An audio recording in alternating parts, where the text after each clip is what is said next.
Langit sore itu berwarna jingga. Angin berhembus pelan di halaman sekolah, menerbangkan dedaunan yang jatuh dari pohon ketapang di dekat lapangan.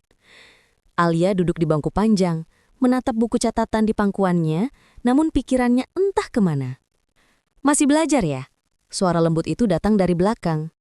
Alia menoleh, dan di sanalah Arga berdiri, sahabatnya sejak SMP. Rambutnya sedikit berantakan, tapi senyumnya tetap sama, hangat dan menenangkan. "Ujian tinggal seminggu, aku nggak mau nilainya jeblok," jawab Alia sambil tersenyum kecil. Arga tertawa ringan. "Kamu tuh selalu serius, padahal kamu pinter." Mereka belajar bersama sampai matahari tenggelam, dan tanpa sadar, setiap tawa Arga, setiap tatapan matanya, mulai mengisi ruang di hati Alia. Hari-hari berjalan cepat. Mereka makin dekat, bukan hanya di sekolah, tapi juga di luar. Pesan singkat tiap malam, belajar bareng, bahkan saling curhat tentang mimpi dan masa depan. Namun bagi Alia, rasa itu tak lagi sebatas sahabat. Suatu sore, hujan turun deras. Mereka berteduh di bawah atap kantin. Alia menggigil, dan Arga menutupi bahunya dengan jaket. "Hujan kayak gini enak buat tidur," kata Arga. Alia menatap hujan, lalu berbisik pelan. "Aku nggak mau tidur, takut mimpi tentang kamu, terus pas bangun sadar kalau itu cuma mimpi." Arga terdiam.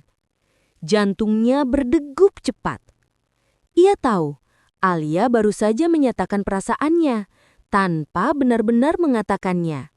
Dan saat itu juga, Arga menggenggam tangan Alia untuk pertama kalinya. Beberapa minggu kemudian, hubungan mereka makin serius. Tapi kabar itu akhirnya sampai ke telinga orang tua Arga. Suatu malam, Arga dipanggil ayahnya ke ruang tamu.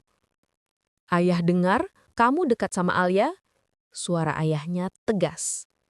"Iya ya, Alia teman sekelas Arga. Kami..." "Berhenti sampai situ. Ayah nggak setuju." Arga terpaku. "Kenapa?" "Dia bukan dari keluarga yang selevel dengan kita.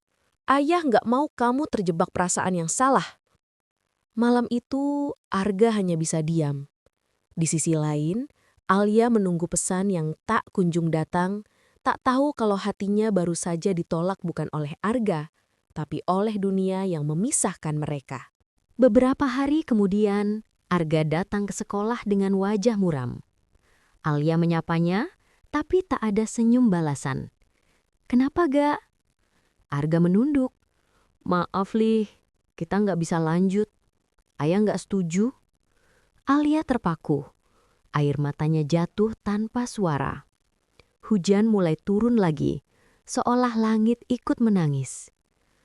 "Kalau suatu hari nanti kamu nyesal, aku masih di sini," kata Alia lirih. Arga hanya bisa berbalik, meninggalkan gadis yang kini menjadi kenangan paling menyakitkan dalam hidupnya. 3 tahun berlalu, mereka sudah lulus, menempuh jalan masing-masing. Alia melanjutkan kuliah di luar kota, sementara Arga tinggal untuk membantu usaha ayahnya. Suatu sore, Arga pulang melewati sekolah lama. Di bawah pohon ketapang itu, ia melihat selembar kertas terselip di bangku. Catatan Alia yang dulu tertinggal.